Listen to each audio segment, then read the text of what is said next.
ನಮಸ್ಕಾರ. ನಾನು CB ರಂಗನಾಥ್. ಪ್ರೀತಿ ಮಕ್ಕಳೇ, ನೀತಿಕತೆ ಸಂಖ್ಯೆ 588. ಯಾರ್ಯಾರು ನಮ್ಮ CBR ನೀತಿಕತೆಗಳು ಯೂಟ್ಯೂಬ್ ಚಾನಲ್ಗೆ ಸಬ್ಸ್ಕ್ರೈಬರ್ ಆಗಿಲ್ಲ, ದಯವಿಟ್ಟು ಸಬ್ಸ್ಕ್ರೈಬ್ ಮಾಡಿ. ಕತೆ ಶುರು ಮಾಡಿ. ಯಾವುದಿವತ್ತು?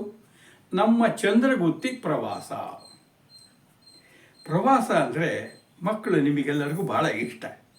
ಅದರಲ್ಲೂ ಓದ್ತಾ ಇರೋ ಹುಡುಗರು ಶಾಲಾ ಕಾಲೇಜಿನಲ್ಲಿ ವಿದ್ಯಾರ್ಥಿ ನಿಮ್ಮ ಜೊತೆ ಓದೋರ ಜೊತೆಗೆ ಹೋದರೆ ಆ ಮಜವೇ ಬೇರೆ. ನಾನು ಸಹಿತ ನನ್ನ ವಿದ್ಯಾರ್ಥಿ ದಶೆಯಲ್ಲಿ ನಾನು ಮಾಡಿದಂಥ ಒಂದು ಪ್ರವಾಸದ ಅನುಭವನ ಹೇಳ್ತಿರ್ದೆ. ಅದೇ ನಮ್ಮ ಚಂದ್ರಗುತ್ತಿ ಪ್ರವಾಸ. ನನಗೆ 18 ವರ್ಷ ಆಗಿತ್ತು. PUC ಪಾಸ್ ಆದಮೇಲೆ ನಾನು ವ್ಯವಸಾಯ ಮಾಡ್ತಾ ಇದ್ದಿದ್ದರಿಂದ ಹಗಲು ಕಾಲೇಜಿಗೆ ಹೋಗಿ ಕಷ್ಟ ಆಯಿತು. ಆದರೆ ವಿದ್ಯಾಭ್ಯಾಸ ಮುಂದುವರಿಸಬೇಕು ಅನ್ನೋ ಕಾರಣಕ್ಕೆ ನಮ್ಮೂರು DVSನಲ್ಲಿ ಈವ್ನಿಂಗ್ ಕಾಲೇಜ್ ಇತ್ತು. ಹಾಗಾಗಿ ಈವ್ನಿಂಗ್ ಕಾಲೇಜಿಗೆ ಸೇರಿಕೊಂಡಿದ್ದೆ 73ನೇ ಇಸ್ವಿನಲ್ಲಿ. Arts, history, Kannada, political science subject. ನೋಡಿದ್ರೆ ಆಶ್ಚರ್ಯವೂ ಆಶ್ಚರ್ಯ. ಈ 18-19 ವರ್ಷದ ಹುಡುಗರು ಒಂದು 10-20 ಇದ್ದರೆ ನಮ್ಮಲ್ಲಿ 136 ಸ್ಟೂಡೆಂಟ್ ಓದ್ತಿದ್ದು ನಮ್ಮ ಫಸ್ಟ್ ಇಯರ್ BAನಲ್ಲಿ ಈವ್ನಿಂಗ್ ಕಾಲೇಜ್ನಲ್ಲಿ. ನೋಡಿದರೆ ಅದರಲ್ಲಿ ಉದ್ಯೋಗ ಮಾಡ್ತಾ ಇರೋರು ಎಷ್ಟೆಷ್ಟು ವಯಸ್ಸವರು 30ರವರು ಇದ್ದಾರೆ, 35, 40, 42ರವರು ಇದ್ದಾರೆ. ಹಿರಣ್ಣಯ್ಯ ಅಂತೇಳಿ ಮೇಷ್ಟ್ರು, ಅವರೇ ಸೀನಿಯರ್, ನಮಗೆಲ್ಲ ಲೀಡ್ರ್ ಇದ್ದಂಗೆ. ಇನ್ನು ಚಂದ್ರು ಅಂತಿದ್ರು, ಕೋರ್ಟಲ್ಲಿ ಕೆಲಸ ಮಾಡೋರು, 40 ವರ್ಷ. ಅದರಲ್ಲಿ ಒಂದು 5-6 ಜನ ಲೇಡೀಸ್ ಟೀಚರ್ಗಳು ಇದ್ದರು. ಯಾಕೆ ಹೆಚ್ಚು ಟೀಚರ್ಗಳು ಬರ್ತಿದ್ರು ಅಂದರೆ ಅವರೆಲ್ಲ ಪ್ರೈಮರಿ ಸ್ಕೂಲ್ ಟೀಚರ್ಗಳು. ಗ್ರ್ಯಾಜುಯೇಟ್ ಆದರೆ ಗ್ರ್ಯಾಜುಯೇಟ್ ಹೆಡ್ ಮಾಸ್ಟರ್ ಆಗ್ಬೋದು, ಅಲ್ಲಿನ ಮುಂದೆ ಹೈಸ್ಕೂಲ್ಗೆ BEd ಮಾಡಿಕೊಂಡು ಪ್ರಮೋಷನ್ ತೊಗೊಂಡು ಹೋಗ್ಬೋದು ಅನ್ನೋ ಕಾರಣದಿಂದ ಬರ್ತಾ ಇದ್ದವರು. ಸರಿ, ಎಲ್ಲರದ್ದು ಒಂದು ವಿಶೇಷ ಅನುಭವ. ನಾವು 18-19ರವರಿಂದ 40 ತನಕ ಪಾಠ ಮಾಡೋ ಮೇಸ್ಟ್ರಿಗೆ ಎಷ್ಟು ಕಷ್ಟ. ಆದರೆ ಟೀಮ್ ಚೆನ್ನಾಗಿತ್ತು. 136 ಜನ ಇದ್ವಿ. ಆಸಕ್ತಿಯಿಂದ ಕಲಿತಾ ಇದ್ವಿ. ಸಾಯಂಕಾಲ 6:30ಕ್ಕೆ ಶುರುವಾದರೆ 50-50 ನಿಮಿಷ ಪಿರಿಯಡ್, 3 ಪಿರಿಯಡು. ಮೊದಲನೇದು 6:30ಯಿಂದ 7:20, 7:20, 8:10, 9 ಗಂಟೆಗೆ ಮನೆಗೆ ಬಂತು. ಆಮೇಲೆ ಅದೇನು ಓದ್ವು, ಏನು ಬಿಟ್ಟು ಅವ್ಯಾವ ಮಾಡಿವು ಅಂತೂ BA ಅಂತೂ ಆಯಿತು. ನಾನು ಸೆಕೆಂಡ್ ಇಯರ್ BAಲಿದ್ದಾಗ ನಾವು ಮಾಡಿದ ಪ್ರವಾಸವನ್ನೇ ಹೇಳ್ತಾ ಇರೋದು. ನಮ್ಮ ಸೀನಿಯರ್ಸ್ ಇದ್ದವರು ತುಂಬ ಚೆನ್ನಾಗಿ ಅನುಭವಿಗಳು ಪ್ರವಾಸವನ್ನು ವ್ಯವಸ್ಥೆ ಮಾಡೋರು. ನಮಗೂ ಉತ್ಸಾಹ ಬಂತು, ನಾವು ಒಂದು ಪ್ರವಾಸ ಮಾಡೋಣ ಅಂತ ಅಂದ್ಕೊಂಡ್ವಿ. ಯಾಕೆಂದರೆ ನಮ್ಮಲ್ಲಾಗಲೇ 100-110 ಜನ ಸ್ಟೂಡೆಂಟ್ಸ್ ಇದ್ವಲ್ಲ, ಒಂದು 50-60 ಜನ ಬಂದರೂ ಸಾಕು. ಸೀನಿಯರ್ಸು ಜೂನಿಯರ್ಸ್ ಇದ್ದಾರೆ, ಅವರೆಲ್ಲ ಬರ್ತಾರೆ. ಆದರೆ ನಮ್ಮಲ್ಲಿ ಏನಾಗಿತ್ತು, ನಾವು ಈ ಥರ ಪ್ರವಾಸ ಕೈಗೊಳ್ಳೋದಕ್ಕೆ ಕಾರಣ ನಮ್ಮ ಮೇಷ್ಟ್ರು MS ಭೈರಪ್ಪನವರು, ಇನ್ನೊಂದು ಖಂಡೋಬರಾಯ. ಇಬ್ಬರು ಇತಿಹಾಸಕ್ಕೆ ಬರೋರು. MS ಭೈರಪ್ಪನವರು ಭದ್ರಾವತಿಯಿಂದ ದಿನ ಬರೋರು. ಅಲ್ಲಿ ಸಿಲ್ವರ್ ಜೂಬ್ಲಿನಲ್ಲಿ ಹೈಸ್ಕೂಲ್ನಲ್ಲಿ ಅವರು ಆರ್ಟ್ಸ್ ಟೀಚರು. ನಮಗೆ ಇಲ್ಲಿ ಬಂದು ಈವ್ನಿಂಗ್ ಕಾಲೇಜಲ್ಲಿ ಪಾರ್ಟ್ ಟೈಮ್ ಆಗಿ ಹಿಸ್ಟ್ರಿ ಪಾಠ ಮಾಡೋರು. ಭಾಳ ಅದ್ಭುತವಾಗಿ ಪಾಠ ಮಾಡೋರು. ಮತ್ತು ಎಲ್ಲಿ ಪ್ರವಾಸಕ್ಕೆ ಹೋದರೂ ಸಹಿತ ಸ್ಥಳಗಳನ್ನು ನೋಡಿದವರು, ಅವ್ರು ಗೈಡೇ ಬೇಡ, ಅವರೇ ಚೆನ್ನಾಗಿ ವಿವರಣೆ ಕೊಡೋರು. ಖಂಡೋಬರಾಯರು ಆರ್ಗನೈಸಿಂಗ್ನಲ್ಲಿ ಬಹಳ ಚೆನ್ನಾಗಿ ಪರಿಣಿತಿ ಇತ್ತು. ನಮಗೆ ಆಯ್ತಪ್ಪ ಮಾಡ್ರಿ ಅಂತ ಹೇಳಿ ಜೊತೆಗಿದ್ದೀವಿ ಅಂದರು. ಅವರು ನಮ್ಮ ಜೊತೆಗೆ ಬಂದಿದ್ದರು. ನಮ್ಮ ಕೃಷ್ಣ ಬಸ್ಸನ್ನೇ ವ್ಯವಸ್ಥೆ ಮಾಡಿದ್ವಿ. ಎಲ್ಲೆಲ್ಲಿ ಪ್ರವಾಸ ಹೋಗೋದು? ಮೊದಲು ಶಿವಮೊಗ್ಗ ಬೆಳಗ್ಗೆ 6:30, 6:45 ಬಿಟ್ಟುಬಿಟ್ರೆ ನಾವು ಮೊದಲು ಹೋಗಬೇಕಾಗಿದ್ದು ಇಲ್ಲಿಗೆ ಬಳ್ಳಿಗಾವೆಯಲ್ಲಿ ಹೊಯ್ಸಳರ ಕಾಲದ ದೇವಸ್ಥಾನ ಇದೆ. ಅಲ್ಲಿಂದ ಮುಂದೆ ಏನು ಮಾಡಬೇಕು, ಸೀದಾ ಬನವಾಸಿಗೆ ಹೋಗಬೇಕು. ನಮ್ಮ ರಾಜವಂಶ, ಮೊದಲನೇ ಕನ್ನಡಿಗ ರಾಜವಂಶ ಕದಂಬರು, ಮಯೂರವರ್ಮ, ಅಲ್ಲಿ ಮಧುಕೇಶ್ವರ ದೇವಸ್ಥಾನ ಇದೆ, ಅದನ್ನು ನೋಡೋದು. ಅಲ್ಲಿ ನದಿಗಿದಿ ಜಾಗ ಎಲ್ಲ ನೋಡ್ಕೊಂಡು ಅಲ್ಲಿಂದ ಬರೋದು ಚಂದ್ರಗುತ್ತಿಗೆ ಬರೋದು. ಚಂದ್ರಗುತ್ತಿಯಲ್ಲಿ ಬೆಟ್ಟದ ಮೇಲೆ ರೇಣುಕಾದೇವಿ ದೇವಸ್ಥಾನ, ಅಲ್ಲಿ ನೋಡಿಕೊಂಡು ಮುಂದಿನ ಗುರಿ ಜೋಗಕ್ಕೆ ಹೋಗಿ ಜೋಗ್ ಫಾಲ್ಸ್ ನೋಡೋದು. ಜೋಗ್ ಫಾಲ್ಸಿಂದ 4 ಗಂಟೆಗೆ ಬಿಟ್ಟರೆ ಹೋಗ್ತಾ ಸಾಗರಕ್ಕೆ ಬರೋ ಹಾದಿಯಲ್ಲಿ ಇಕ್ಕೇರಿ ಕೇಳ್ದಿ ನೋಡ್ಕೊಂಡು ಹೋಗೋದು. ಅದರ ಕಡ್ಡಾಯ ಅಲ್ಲ, ಜೋಗ ತನಕ ಹೋಗಿ ಎಂಜಾಯ್ ಮಾಡ್ಕೊಂಡು ಬರೋದು ಅಂತ ಇತ್ತು. ಸರಿ, ನಮ್ಮಲ್ಲಿ ಮಾರುತಿ ಶೇಟ್ ಅಂತಿದ್ದ, ಅವನಿಗೆ ಜವಾಬ್ದಾರಿ ಬಿಟ್ಬಿಡು. ನೋಡಪ್ಪ, ನೀನು ಎಲ್ಲರಿಂದ ದುಡ್ಡು ಕಲೆಕ್ಟ್ ಮಾಡೋದು, ಸಾಗರದವನು ಬೇರೆ, ನೀನು ಎಲ್ಲ ರೀತಿಯಲ್ಲಿ ಬಸ್ ವ್ಯವಸ್ಥೆ ಮಾಡೋದು ನೀನು. ನಮ್ಮ ನರಸಿಂಹಮೂರ್ತಿ ಪ್ರಿಂಟಿಂಗ್ ಪ್ರೆಸ್ ಕೆಲಸ ನೋಡ್ಕೊತಿದ್ದವರು ನಮ್ಮ ರಸ್ತೆಯವರೇ. ನಾನು ನರಸಿಂಹಮೂರ್ತಿ ಒಟ್ಟಿಗೆ ಕಾಲೇಜಿಂದ ಬರ್ತಿದ್ವಿ. ನಮ್ಮಿಬ್ಬರು ಜವಾಬ್ದಾರಿ ಊಟ ತಿಂಡಿ ವ್ಯವಸ್ಥೆ ಮಾಡಿ ಹಂಚ್ಕೋದು ನಮ್ಮ ಜವಾಬ್ದಾರಿ ತೊಗೊಂಡ್ವಿ. ಸರಿ, ಮಾರ್ಚ್ ತಿಂಗಳು, ಅವತ್ತೊಂದು ಶನಿವಾರ. ಅವತ್ತೇನಾಗಿದೆ, ಯಾವುದು ಸರ್ಕಾರಿ ರಜಾ. ಭಾನುವಾರ ಹೆಂಗೂ ರಜೆ ಇರುತ್ತೆ. ಶನಿವಾರ ಪ್ರವಾಸಕ್ಕೆ ಹೋಗಿ ಬಂದುಬಿಟ್ರೆ ಭಾನುವಾರ ವಿಶ್ರಾಂತಿ ತೊಗೊಂಡು ಮತ್ತು ಸೋಮವಾರ ನಮ್ಮ ಕೆಲಸಕ್ಕೆ ಹೋಗ್ಬೋದು, ಕಾಲೇಜಿಗೆ ಹೋಗ್ಬೋದು ಅಂತ ಇದನ್ನು ಪ್ರೋಗ್ರಾಮ್ ಮಾಡಿಕೊಟ್ವಿ. 70 ಜನ ವಿದ್ಯಾರ್ಥಿಗಳಾಗ್ಬಿಟ್ರಪ್ಪ. ಅವತ್ತಿಟ್ಟು ಶುಲ್ಕ 20 ರೂಪಾಯಿ. ಬೆಳಗ್ಗೆ ಒಂದು ತಿಂಡಿ, ಮಧ್ಯಾಹ್ನ ಒಂದು ಊಟ, ಇಷ್ಟು ಕೊಡೋದು, ಉಳಿದಿದ್ದನ್ನು ಸಾಯಂಕಾಲಕ್ಕೂ ಅದನ್ನೇ ಕೊಡೋದು ಅಂತ ತೀರ್ಮಾನ ಆಗಿತ್ತು. ಏನೇನು ಮಾಡಿಸ್ಬೇಕು ಅಂತ ಯೋಚನೆ ಮಾಡಿದಾಗ ಒಂದು ಪುಳಿಯೋಗರೆ, ಉಪ್ಪಿನಕಾಯಿ, ರಸ, ಉಪ್ಪಿನಕಾಯಿ, ಅದು ಬೆಳಗ್ಗೆ ತಿಂಡಿ. ಮಧ್ಯಾಹ್ನಕ್ಕೆ ಬಿಸಿಬೇಳೆ ಬಾತು ಮೊಸರನ್ನ ಮತ್ತು ಉಪ್ಪಿನಕಾಯಿ ಇಷ್ಟು ಸಾಕು ಅಂತ ಆಯಿತು. ಸರಿ, ನಮ್ಮ ಕೃಷ್ಣ ಜೋಯಿಸರಿಗೆ ಹೇಳಿದ್ವಿ, ಅವ್ರು ರಾತ್ರಿ 2 ಗಂಟೆಗೆ ಬರ್ತೀವಪ್ಪ ಅಂದರು. ಶುಕ್ರವಾರ ರಾತ್ರಿ 2 ಗಂಟೆಗೆ ಬಂದರು. ನಾನು ನರಸಿಂಹಮೂರ್ತಿ ಎದ್ದೇ ಇದ್ವಿ. ನಮ್ಮ ಜೊತೆ ನಮ್ಮ ಪಾಂಡು ರಾಮಣ್ಣ ಸಹಿತ ಸೇರಿಕೊಂಡ್ರು. 5 ಗಂಟೆ ಅಷ್ಟೊತ್ತಿಗೆ ರುಚಿಯಾಗಿ ಪುಳಿಯೋಗರೆ, ಬಿಸಿಬೇಳೆ ಬಾತು, ಮೊಸರನ್ನ ಮಾಡಿಟ್ಬಿಟ್ಟು, ಮೊಸರನ್ನಕ್ಕೆ ಒಗ್ಗರಣೆ ಹಾಕಿದ್ರು, ಹಾಲು ಕಲಿಸಿದ್ರು. ಒಂದಿಷ್ಟು ಮೊಸರು ಹಾಲು ಆಮೇಲೆ ಹಾಕ್ಕೊಳ್ರಿ ಅಂತ ಹೇಳಿದರು. ಅಡುಗೆ ರೆಡಿಯಾಗಿದೆ. ಕರೆಕ್ಟಾಗಿ 6 ಗಂಟೆಗೆ ಬಸ್ ಬಂತು. ನಾವು ಅಡುಗೆ ಎಲ್ಲ ಸಾಮಗ್ರಿಗಳು ಬಸ್ಸಿಗೆ ಹಾಕ್ಕೊಂಡ್ವಿ. ಸೀದಾ ಕಾಲೇಜ್ ಹತ್ರ ಬಂದ್ವಿ. ಅಷ್ಟೊತ್ತಿಗೆ ಮಾರುತಿ ಹೆಂಗು ಅವನದಲ್ಲ ಜವಾಬ್ದಾರಿ ಅದು. ಅಲ್ಲಿ ಏನು ಮಾಡಿದ್ದೆ, ಎಲ್ಲರನ್ನು ನಿಲ್ಲಿಸಿದ್ದ, ಎಲ್ಲ ರೈಟ್ ಟಿಕ್ ಮಾಡ್ಕೊಂಡು ಬಸ್ಸಿಗೆ ಹತ್ತಿದ್ದಾಯಿತು. ನಮ್ಮ ಮೇಷ್ಟ್ರಿಬ್ಬರು ನಾಯಕತ್ವ ಇದ್ದೇ ಇತ್ತು. ನಮ್ಮ ಭೈರಪ್ಪನವರು ಕಂಡೋಬ್ರಾಯರು ರೈಟ್ ಅಂದರು. ನಮ್ಮ ಬಸ್ 6:45 ಬಿಟ್ಟೇ ಬಿಡ್ತು. ಏನು ಒಂದು 5-6 ಜನ ಹೆಣ್ಮಕ್ಳು ಬಂದಿದ್ದಾರೆ. ಅದರಲ್ಲಿ ಮಾರ್ಗರೇಟ್ ಅಂತ ಹೇಳಿ, ಅವಾಗಿನ್ನು ನಾಗರಾವು ಸಿನಿಮಾ ಬೇರೆ ಬಿಡುಗಡೆ ಆಗಿತ್ತು. 74ನೇ ಇಸ್ವಿಲಿ ಹಿಡಿದಿದ್ದು. ನಮಗೆಲ್ಲ ಅವ್ರ ಟೀಚರು, ಕಸ್ತೂರ್ಬಾದಲ್ಲಿ PUC ಟೀಚರು, 19-20 ವರ್ಷ. ಅವಾಗಿನ್ನು ನೋಡಲಿಕ್ಕೂ ಚಂದಿದ್ರು. ಆಮೇಲೆ ನಮ್ಮಲ್ಲಿ ಇದ್ದವನ್ನೇ ಸಹಪಾಠಿಯನ್ನು ಮದುವೆ ಆದರು, ಅದು ಬೇರೆ ವಿಷಯ. ಅಥವಾ ಒಂದು ಸ್ಫೂರ್ತಿ ಇತ್ತಪ್ಪ, ಎಲ್ಲ ಪ್ರವಾಸಕ್ಕೆ ಹೋದ್ವಿ. ಏನು ಅಂದ್ಕೊಂಡಂಗೆ ಸೀದಾ ಹೋದ್ವಿ. ಶಿಕಾರಿಪುರ ಮುಟ್ಟಿದ್ವಿ. ಶಿಕಾರಿಪುರದಲ್ಲಿ ಮುಂದೆ ಹೋಗ್ಬೇಕಾದ್ರೆ ಬಳ್ಳಿಗಾವಿ, ನಮ್ಮ ಅಕ್ಕಮದಾವಿ ಹುಟ್ಟಿದ ಸ್ಥಳ ಅಲ್ವಾ, ಇದು ನೋಡ್ಕೊಂಡು ಹೋಗಿ ಬಸ್ ಇಳಿಸಿ ನೋಡ್ಕೊಂಡು ಬಂದ್ವಿ. ಇವತ್ತೇನಾಗಿದೆ, ಅಲ್ಲಿ ತುಂಬ ಚೆನ್ನಾಗಿ ಮಾಡಿದ್ದಾರೆ. ಅಕ್ಕಮಹಾದೇವಿ ಜನ್ಮಸ್ಥಳ ಅಂತೇಳಿ ಅಕ್ಕಮಹಾದೇವಿ ವಿಗ್ರಹ ಇವೆಲ್ಲ ಇದೆ. ಅವತ್ತು ಬರೀ ಅಲ್ಲೊಂದು ಶಿವಾಲಯ ಇತ್ತು, ಅದು ನೋಡ್ಕೊಂಡು ಬಂದ್ವಿ. ಸೀದಾ ಶರಣಕೊಪ್ಪಕ್ಕೆ ಬಂದು ಬಳ್ಳಿಗಾವೆ ಬಂದ್ವಿ. ಬಳ್ಳಿಗಾವೆಯಲ್ಲಿ ಅದ್ಭುತವಾಗಿರೋ ಹೊಯ್ಸಳ ಕಾಲದ ದೇವಸ್ಥಾನ ಇದೆ. ಅದನ್ನೆಲ್ಲ ನೋಡ್ತಿದ್ವಿ. ನಮ್ಮ ಭೈರಪ್ಪನವ್ರ ಮೇಷ್ಟ್ರು ಅದನ್ನೆಲ್ಲ ಚೆಂದ ವಿವರಣೆ ಕೊಟ್ಟರು. ಆಯಿತು. ಅಲ್ಲೇ ಒಂದು ರೈಸ್ ಮಿಲ್ ಹತ್ರ ಜಾಗ, ನೀರಿನ ವ್ಯವಸ್ಥೆ ಇತ್ತು. ಬಸ್ಸನ್ನು ತೊಗೊಂಡು ನಿಲ್ಲಿಸಿದ್ವಿ. ಎಲ್ಲರಿಗೂ 70-75 ಜನ ಬಸ್ ಡ್ರೈವರ್ ಕಂಡಕ್ಟರ್ ಸೇರಿ ಯಾರು ಪುಳಿಯೋಗರೆ ಉಪ್ಪಿನಕಾಯಿ ಹೊಡೆದಿದ್ದು. ನಾವು ಬಸ್ಸಿನ ಮೇಲಿಂದ ಬಕೆಟ್ ಇಳಿಸಿ ನೋಡಿದರೆ 12 ಸೇರಕ್ಕಿ ಈ ಏನದು ಪುಳಿಯೋಗರೆ ಕೊನೆಗೆ ಒಂದು ಬಕೆಟ್ ಇಷ್ಟು ಉಳಿದಿತ್ತಪ್ಪ, ಅಷ್ಟು ದಬಾಯಿಸಿ ಹೊಡೆದ್ಬಿಟ್ರು. ಎಲ್ಲ ಹೊಸದಾಗಿತ್ತು, ಹೊಡೆದ್ಬಿಟ್ರು. ಸರಿ, ಮುಗೀತು. ಅಲ್ಲಿಂದ ಹೊರಟ್ವಿ. ಏನು ನಾವು 6:45 ಬಿಟ್ಟರೆ ಹೆಚ್ಚು ಕಮ್ಮಿ ಹೋಗಿದ್ದೀವಿ. 9 ಗಂಟೆಗೆ ಅಲ್ಲೇ ಬಿಟ್ವಿ. ಸೀದಾ 9:45ಗೆ ನಾವು ಆಗಲೇ 10 ಗಂಟೆ ಒಳಗೆ ಬನವಾಸಿಲಿದ್ವಿ. ಬನವಾಸಿಲಿ ಮತ್ತೆ ನಮ್ಮ ಮೇಷ್ಟ್ರು ಭೈರಪ್ಪನವರು ಅದರ ಬಗ್ಗೆ ಎಲ್ಲ ದೇವಸ್ಥಾನ, ಮಯೂರವರ್ಮನ ಬಗ್ಗೆ ಕದಂಶದ ವಿವರಣೆ ಕೊಟ್ಟು ಅದೆಲ್ಲ ನೋಡ್ಕೊಂಡ್ವಿ. ಅಲ್ಲೆಲ್ಲ ಪೂಜೆ ಮಾಡಿಸ್ಕೊಂಡ್ವಿ.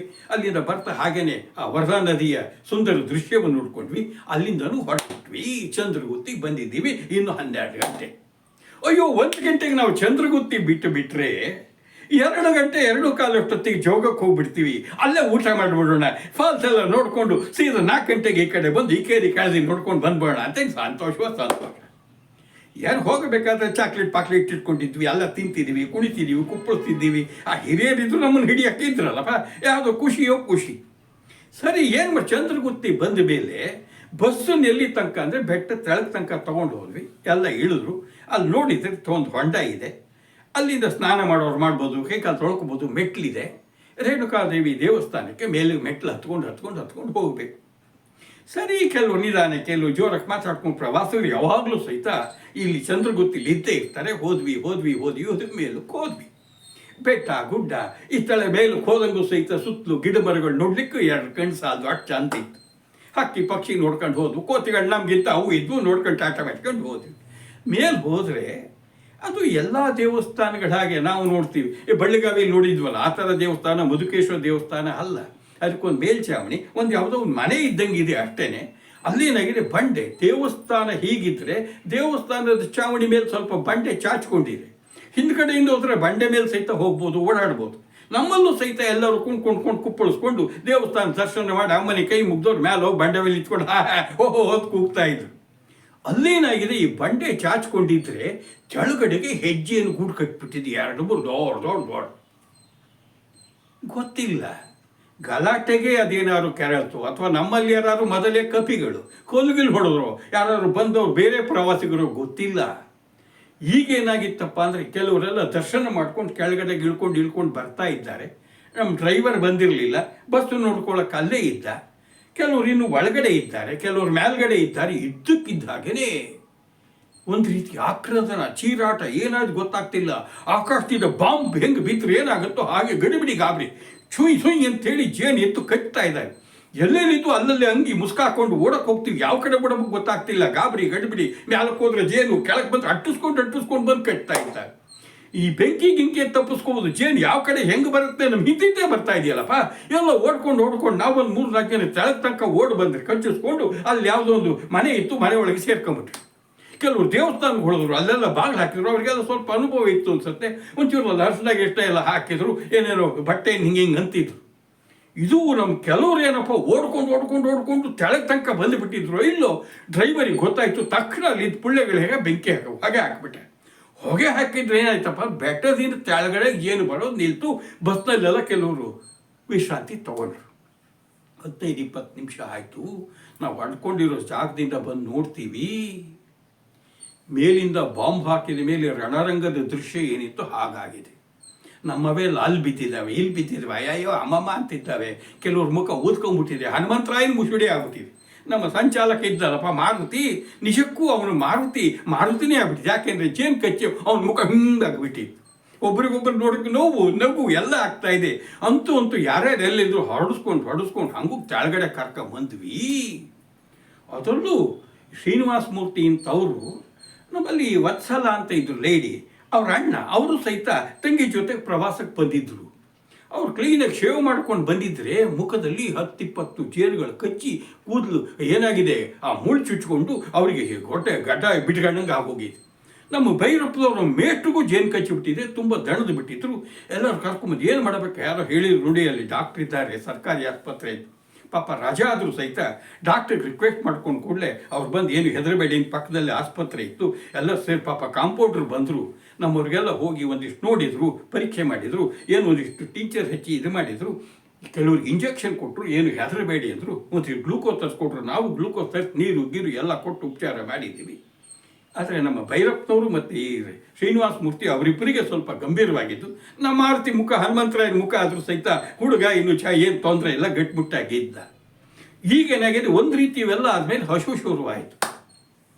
ಆಗಲಿ 2 ಗಂಟೆ ಆಗ್ತಾ ಬಂತು. ಬೆಳಗ್ಗೆ ತಿಂದಿದ್ದು ದಬಾಯಿಸ್ತಿದ್ರು, ಹಸುವಾಗ್ಬಿಟ್ಟಿದೆ. ಈ ಗಲಾಟೆಯಲ್ಲಿ ಉತ್ಸಾಹ ಇಲ್ಲ, ಅದು ಊಟ ಮಾಡದೆ ಬಿಡಂಗಿಲ್ಲ. ಏನಾಗಿದೆ, 10 kg ಇದು ಬಿಸಿಬೇಳೆ ಬಾತು, 8 ಸೇರು ಮೊಸರನ್ನ ಇದೆ, ಅಲ್ಲಿ ತರಕಾರಿ ಆಲೂಗಡ್ಡೆ, ಬೀನ್ಸು, ಕ್ಯಾರೆಟು ಹಾಕಿದ್ದು ಕಾಯ್ತಾ ಇದೆ. ಇಂತೂ ಊಟ ಅಂದರೂ ಕೆಳಗಡೆ ಗಲ್ತು. ಅಲ್ಲೇ ಬಸ್ ತಿತ್ತಲ್ಲ, ಆಸ್ಪತ್ರೆ ಹೋಗಿದ್ವಿ, ಅಲ್ಲೇ ಜಾಗ ಇತ್ತು, ನೀರು ಒಂದು ಕಡೆಗಿತ್ತು. ಮುತ್ತುಗದಲ್ಲಿ ಎಲ್ಲ ತಂದು ಬಿಸಿಬೇಳೆ ಬಾತು ಮೊಸರನ್ನ ಹಾಕಿದ್ವಿ, ರುಚಿಯಾಗಿತ್ತು. ಉಪ್ಪಿನಕಾಯಿ ಹಾಕಿದ್ವಿ, ಹೊಡೆದ್ರು. ಆರೋಗ್ಯ ಚೆನ್ನಾಗಿದ್ದವ್ರು. ಇನ್ನು ಕೆಲ ಬೇಡಪ್ಪ ನಾವು ಮೊಸರನ್ನ ತಿಂತೀವಿ, ಒಂಚೂರು ತಿಂದು ಇಷ್ಟೊತ್ತಿಗೆ ಎಲ್ಲ ಪರಿಸ್ಥಿತಿ ಸುಧಾರಿಸ್ತು ಅಂದ್ಕೊಂಡು ಒಂದು ಎಡವಟ್ಟು ಆಗಿಬಿಡ್ತು. ಇಲ್ಲಿ ತನಕ ಸರಿ ಇದ್ದವ್ರು ಕೆಲವರು ಏನು ಕಚ್ಚಿದ್ದು, ಊಟ ಮಾಡ್ತಿದ್ದಂಗೆ ವಾಂತಿ ಶುರು ಆಗಿಬಿಡ್ತು. ವಾಂತಿ ಬಕ ಅಂದರೆ ಪರವಾಗಿಲ್ಲಪ್ಪ, ಹೊಟ್ಟೆ ಹಿಡ್ಕೊಂಡು ಹೋಗ್ಬೇಕಲ್ಲ, ಅಲ್ಲಿ ದೂರ ಹೋಗೋಂಗಿಲ್ಲ. ಅಲ್ಲೇ ಗಿಡದ ಮರ್ಯಾಗ ಅಲ್ಲೇ ಪ್ಯಾಕ್ ಬಿಚ್ಕೊಂಡ್ರು, ಅಲ್ಲೇ ಕೂತ್ಕೊಂಡು ಕಕ್ಕ ಮಾಡಕ್ಕೆ ಶುರು ಆಗಿಬಿಟ್ರು. ಏನು ಮಾಡಬೇಕು, ಅಯ್ಯೋ ನೀರು ತಗೊಂಡೋಗಿ ಕೊಡಬೇಕು. ಅವ್ರು ಈ ಕಡೆ ನಮ್ಮ ಕಡೆ ಬೆಂದ್ ಮಾಡಿದ್ರೆ ನಾವು ಅವ್ರ ಕಡೆ ಬೆಂದ್ ಮಾಡ್ಕೊಂಡು ನಿಂತ್ಕೊಳ್ಳೋ ಸ್ಥಿತಿ ಬಂದುಬಿಡ್ತು. ಅಂತೂ ಅವ್ರಿಗೂ ಎಲ್ಲ ಸುಧಾರಿಸ್ಕೊಂಡ್ರೆ ಆಯಿತು. ಎಲ್ಲರನ್ನೂ ಕರ್ಕೊಂಡು ಹೊರಡಬೇಕು. 4 ಗಂಟೆ ಆಗಿಬಿಟ್ಟಿದೆ. ಏನಾದರೂ ಮಾಡಿ ಬೇಗ ಶಿವಮೊಗ್ಗ ಬಂದುಬಿಡ್ಬೇಕು. ಇನ್ನು ಮುಂದಿನ ಪ್ರವಾಸ ಎಲ್ಲೆಲ್ಲೂ ಹೋಗಲ್ಲ, ಬೇಡಪ್ಪ ಮನೆಗೆ ಬಂದರೂ ಸಾಕು ಹೊತ್ಬಿಟ್ಟಿದೆ. ಇಂತೂ ಏನು ಮಾಡಿದ್ವಿ, ಊಟ ಉಳಿದ್ಬಿಟ್ಟಿದ್ದು. ಏನು ಮಾಡಬೇಕು, ಎಲ್ಲರೂ ತಿಂದಾಯಿತು. ತಿನ್ನಬೇಕು ಅಂತ ಆಸೆ, ತಿನ್ನೋಕ್ಕಾಗ್ತಿಲ್ಲ. ಮತ್ತು ವಾಂತಿ ಬೇರೆ ಆಗ್ಬಿಟ್ರೆ ಏನು ಮಾಡೋದು ಅಂತ. ಸರಿ ಏನು ಮಾಡಬೇಕು, ಅಲ್ಲಿ ಯಾರ್ಯಾರೋ ಬಂದವ್ರಿಗೆಲ್ಲ ಬನ್ನಿ ಕರೆದು ಅವರಿಗೆಲ್ಲ ಊಟ ಹಾಕಿದ್ವಿ. ಇನ್ನೂ ಉಳೀತು.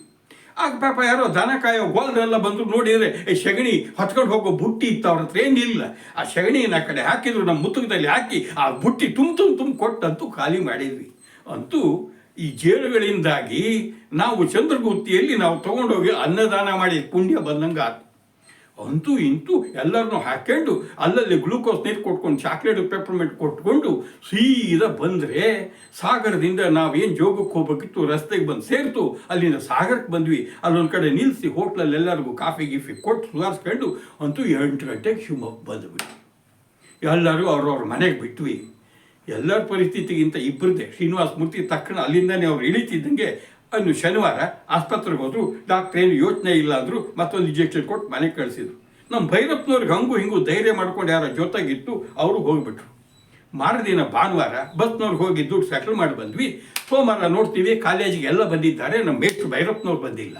ಅಯ್ಯೋ ಅವ್ರಿಗೇನಾಯಿತು, ನಾವೇನು ಮಾಡಿದ್ವಿ, ಒಂದು ಪೀರಿಯಡ್ ಆದಮೇಲೆ ಚಕ್ಕರು ಸೀದಾ ಭದ್ರಾವತಿಗೆ ಹೋಗೇ ಬಿಟ್ವಿ. ಅವ್ರ ಮನೆಗೆ ನೋಡಿದ್ರೆ ಮೇಷ್ಟ್ರೇ ಇಲ್ಲ, ಆಸ್ಪತ್ರೆಗಿದ್ದಾರೆ ಅವ್ರು ಗಾಬರಿ. ಆಮೇಲೆ ಅವ್ರ ಮನೆಯವ್ರು ಹೇಳಿ ಇಲ್ಲಪ್ಪ ಅವರು ಎಲ್ಲ ಹೋಗಿದ್ದಾರೆ, ಬರ್ತಾರೆ ಅಂತ. ಅವ್ರು ಕಾಲೇಜಿಗೆ ಅವತ್ತು ಬಂದಿಲ್ಲ ಅಷ್ಟೇ. ನೋಡಿ ಹೊರಗಡೆ ಬರ್ತೀವಿ, ಸೈಕಲ್ ಹೊಡ್ಕ ಬರ್ತಿದ್ದಾರೆ. ನಮಗೆ ರಾಜದುರ್ಗದಲ್ಲಿ ರಾಜ್ಕುಮಾರ್ ಕುದುರೆ ಮೇಲೆ ಬಂದಂಗೆ ಆಗ್ತಾ ಇದೆ, ಮಯೂರ ಸಿನಿಮಾದಲ್ಲಿ ರಾಜ್ಕುಮಾರ್ ನೋಡ್ದಂಗೆ ಆಯಿತು. ಯಾಕೆ ನಮ್ಮೆಷ್ಟು ಆರೋಗ್ಯ ಇದ್ದಾರಲ್ಲ ಅಂತ. ಒಬ್ಬ ಸಾರ್ ಈಗ ಭಾಳ ಚೆನ್ನಾಗಿದೆ, ಸಂತೋಷ ಆಯ್ತು ಅಂತ ಅವ್ರಿಗೆ ಅಭಿನಂದಿಸಿ ಬಂದ್ವಿ. ಇವತ್ತು 50 ವರ್ಷ ಆಗಿದೆ, ನೆನಪು ಚೆನ್ನಾಗಿದೆ. ನಾವು ಪ್ರವಾಸದಲ್ಲಿ ನೋಡಿದ್ದಕ್ಕಿಂತ ಈ ಜೇನಿಂದ ಏನಾಗಿದೆ, ಈ ಅನಾಹುತ ಆಗಿದ್ದೇ ಜಾಸ್ತಿ. ಈಗಲೂ ಸಹಿತ ಚಂದ್ರಗುತ್ತಿ ಕಡೆಗೆ ನಾವು ಹೋಗೇ ಇಲ್ಲ. ಯಾಕೆ? ಚಂದ್ರಗುತ್ತಿ ಜೇನು ತುಪ್ಪ ಸಿಹಿ, ಆದರೆ ಕಚ್ಚಿದ್ರೆ ಕಹಿ, ನಮಗೆ ಗೊತ್ತು. ಈ ಅನುಭವ ಇನ್ನೂ ಉಳ್ಕೊಂಡಿದೆ. ನೀವು ನಿಮ್ಮ ಪ್ರವಾಸದಲ್ಲಿ ಒಂದು ಒಳ್ಳೆ ಅನುಭವ ಇಟ್ಕೊಂಡಿರ್ತೀರಲ್ವ, ಈ ಥರ ಅನುಭವಗಳು ಯಾವಾಗಲೂ ಇರಬೇಕು. ನಮ್ಮ ಥರ ಜೇನು ಕಚ್ಚಿಸ್ಕೊಳ್ಳೋದು ಬೇಡ, ಒಳ್ಳೆ ಅನುಭವ ಇರಲಿ. ಎಲ್ಲರಿಗೂ ಒಳ್ಳೆಯದಾಗಲಿ. ನಮಸ್ಕಾರ.